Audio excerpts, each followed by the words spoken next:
Hello everyone, this is Rob, the baseball time traveler. Thanks for joining me today as we're going to go back to 1939 and take a look at Lou Gehrig's final season. There are going to be plenty of baseball cards to see in this video, so I hope you'll stick around. As I'm recording this on May 2nd, 2024, it's 85 years since Lou Gehrig ended his famous 2,130 game consecutive game streak.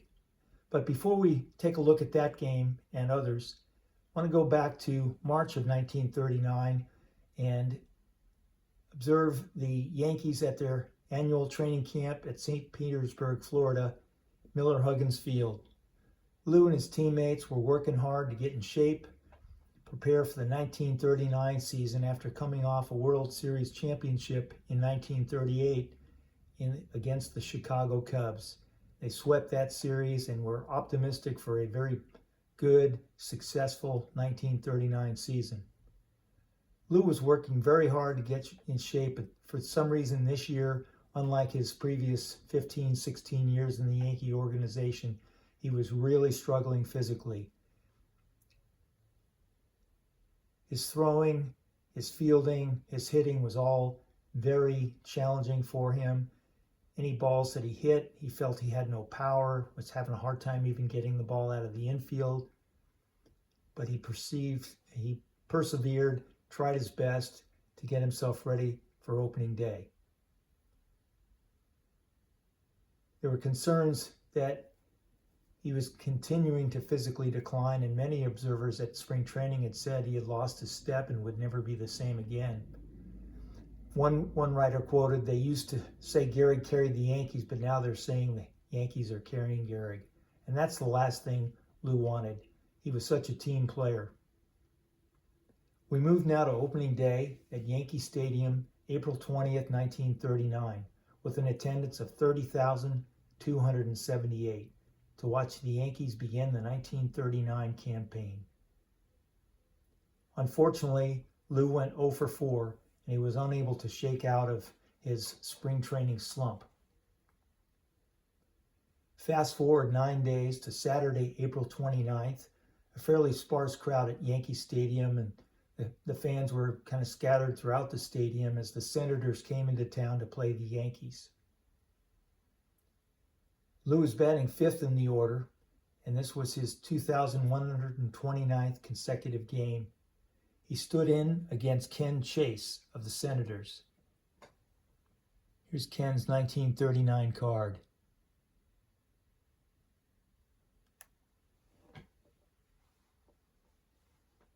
Lou smacked a single, simple as that. And the fans showed no real special reaction. This was another routine play. The announcers made the call. There was no special announcement over the PA system. Lou simply stood on first base, having just collected his 2,721st hit,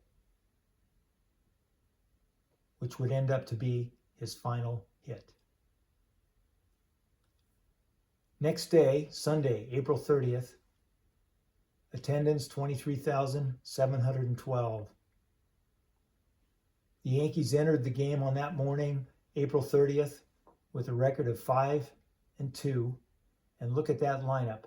From left to right, Frankie Crosetti, Red Rolfe, Tommy Henrich, Joe DiMaggio, Lou Gehrig, Bill Dickey, George Selkirk, Joe Gordon.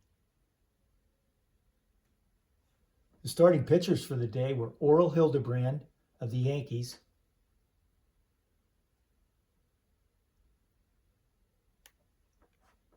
and Joe Krakakis for the Senators. Both were looking for their first win of the season.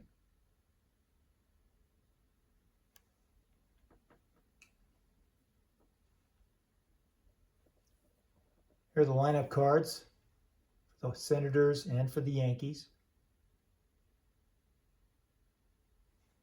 Now let's take a look at some of the baseball cards. First up for the Senators, George Case. That's his 1940 play ball.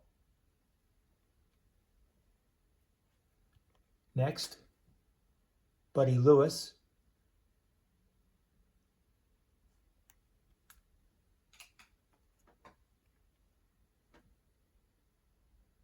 This is Sam West.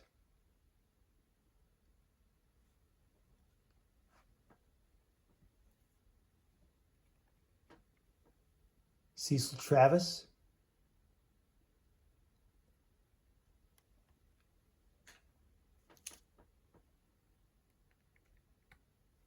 Another buddy on the team, Buddy Meyer.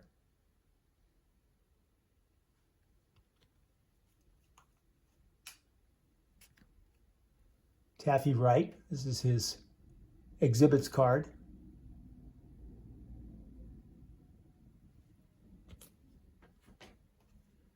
Future Hall of Famer, catcher Rick Farrell.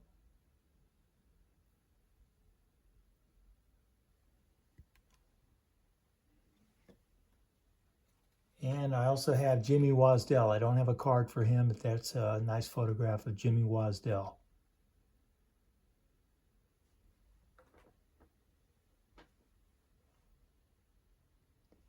For the Yankees, now we're going to take a look at some nice cards here.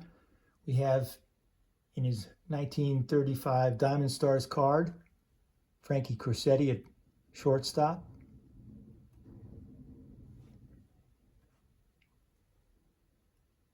Red Rolfe.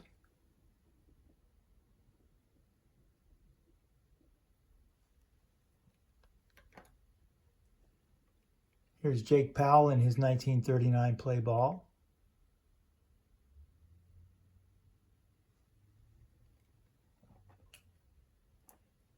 Future Hall of Famer.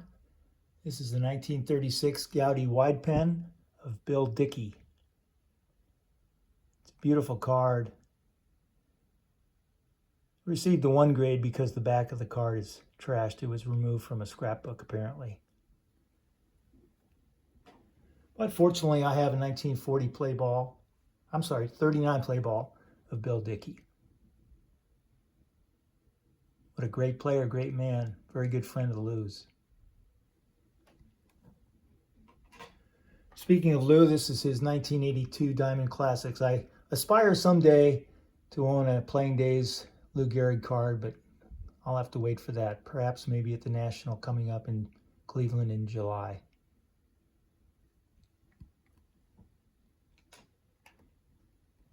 Here's George Selkirk, who replaced Babe Ruth back in 1935.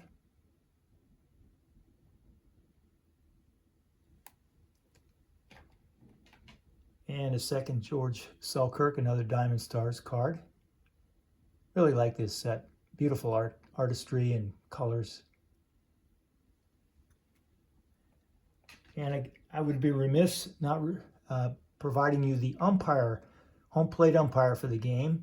This would actually be George Pipgrass, who was a former teammate of Lou's back in the 20s. George was a very, very good pitcher for the Yankees, member of a few World Championship teams, and turned himself into an umpire in the mid-30s.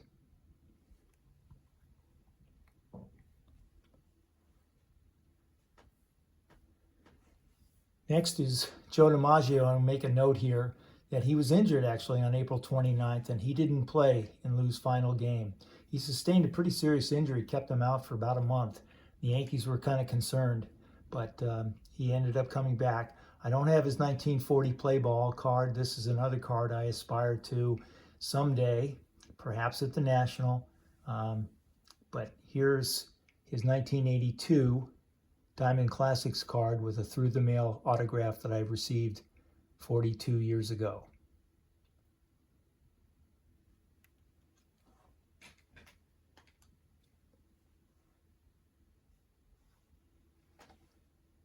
Here is a capsule look at Lou's final at-bats. In the second inning, he flew out to center. Fourth inning, he flew out to right. Sixth inning, he grounded out to second. And now he makes his final plate appearance against a guy named Pete Appleton, who had replaced Krikakis. And here's a photograph of Pete, which I think actually looks a little bit better than his actual 1939 play ball card.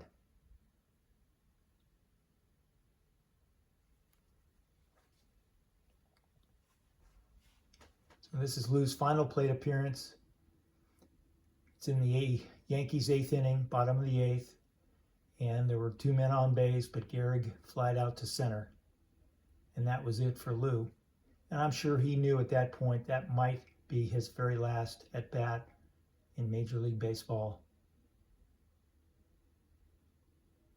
We now move forward to May 2nd, 1939. It was a travel day on May 1st. We're in Detroit, Briggs Stadium. Earlier that morning, Lou had met with manager Joe McCarthy and advised Joe that he was going to pull himself from the lineup. He was such a consummate teammate. He knew that he was not performing at the level that he would expect of himself, and certainly the fans and his fellow ball players were concerned about him. So he pulled himself out of the ballpark, or out of the game. And here's a shot of him at the stadium as the crowds are starting to come in. His teammates are warming up. Photographers, photographers are out there taking some historic, iconic shots of Lou. And here's Lou and Babe Dahlgren, who was appointed to replace Lou that game. The thought was at that point that Lou might come back, but Babe came in and replaced Lou that day. And as it turns out, Lou never did come back. Here's Babe's 1939 play ball card.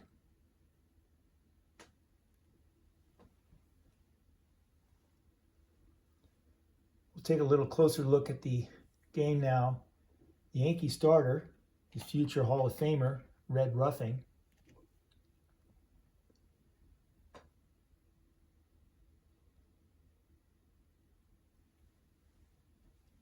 and replacing the injured Joe DiMaggio, Tommy Henrich.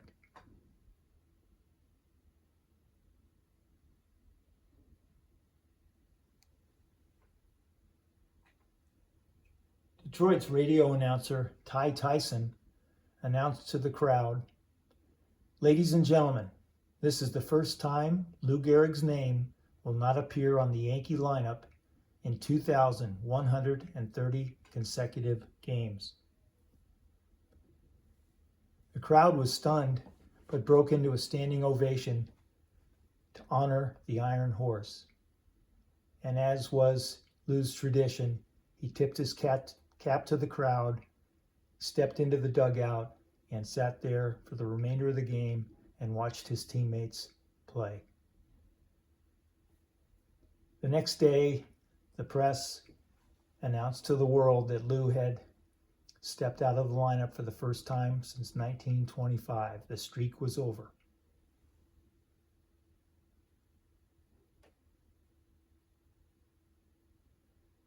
In mid-June, due to his deteriorating medical condition, Lou sought medical advice and testing at the Mayo Clinic, and he underwent about a week's worth of tests, and finally it was determined by doctors that he had contracted the disease known as amyotrophic lateral sclerosis, that we commonly refer to today as ALS or Lou Gehrig's disease.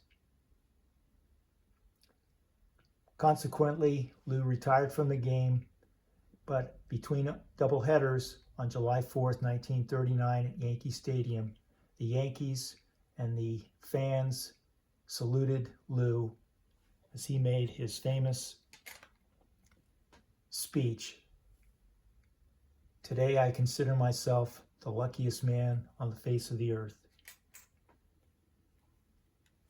Here's a card by Topps from 2015 commemorating that day. And then we also have an Allen and Ginter card.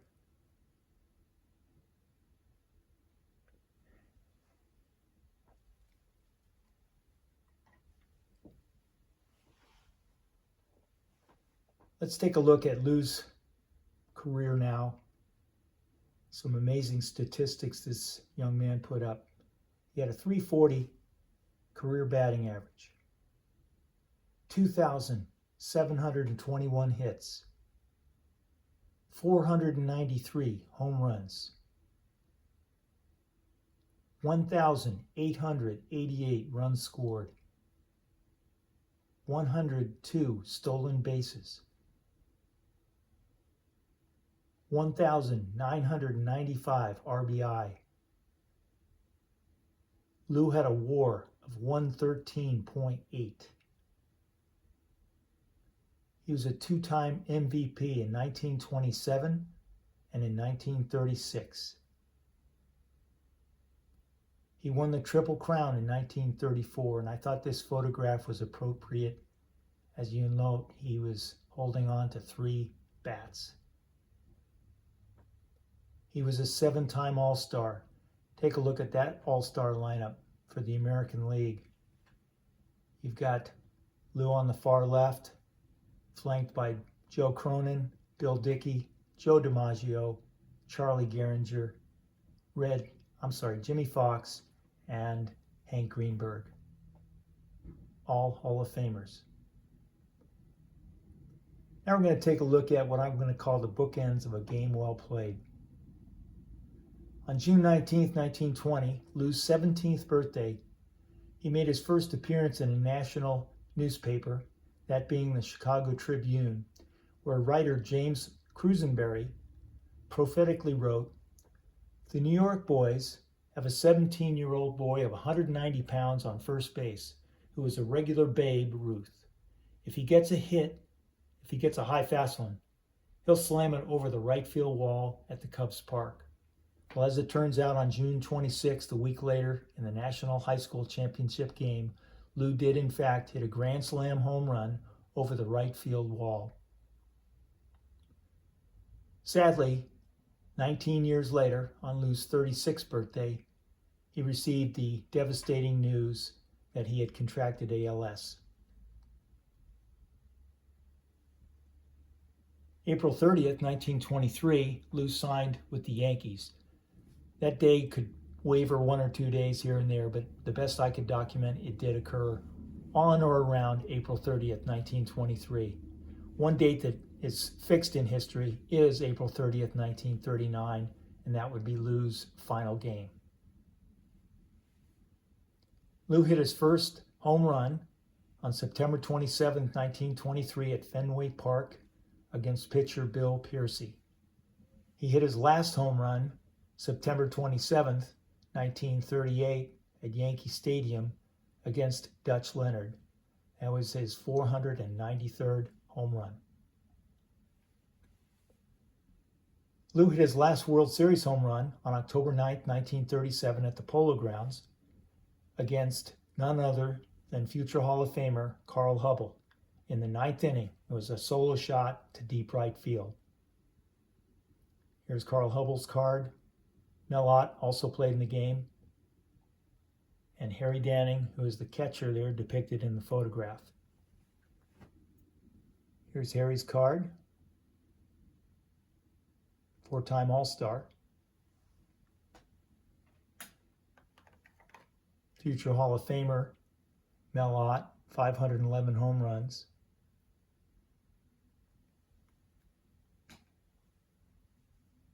And Hall of Fame pitcher Carl Hubbell.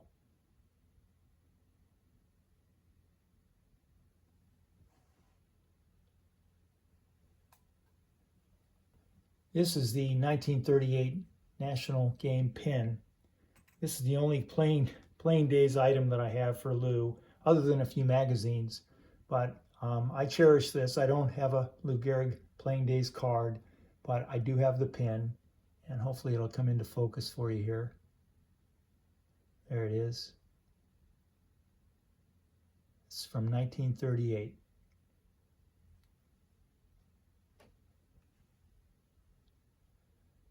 Lou Gehrig, A Life Well Played.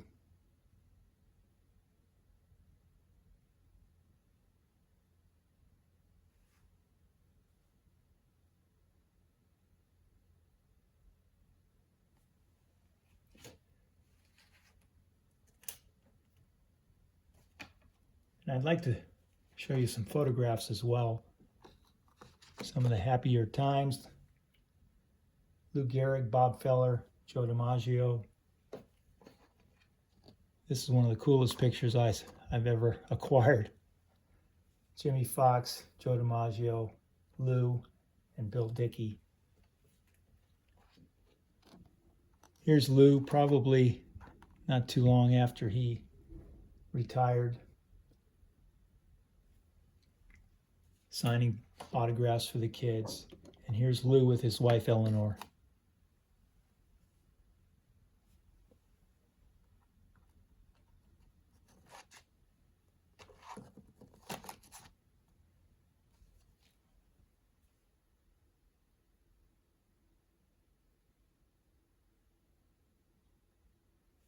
June 2nd, 1941. We lose Lou Gehrig, an icon, one great man, the Iron Horse.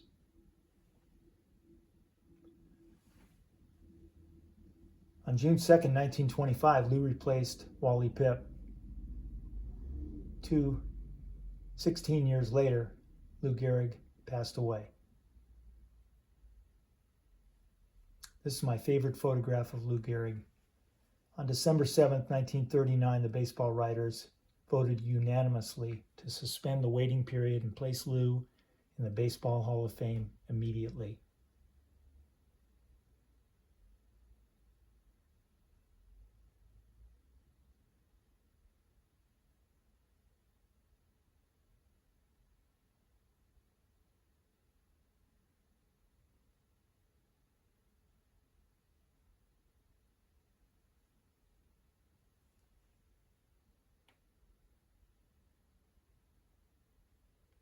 Thank you for watching, everyone. We'll see you next time.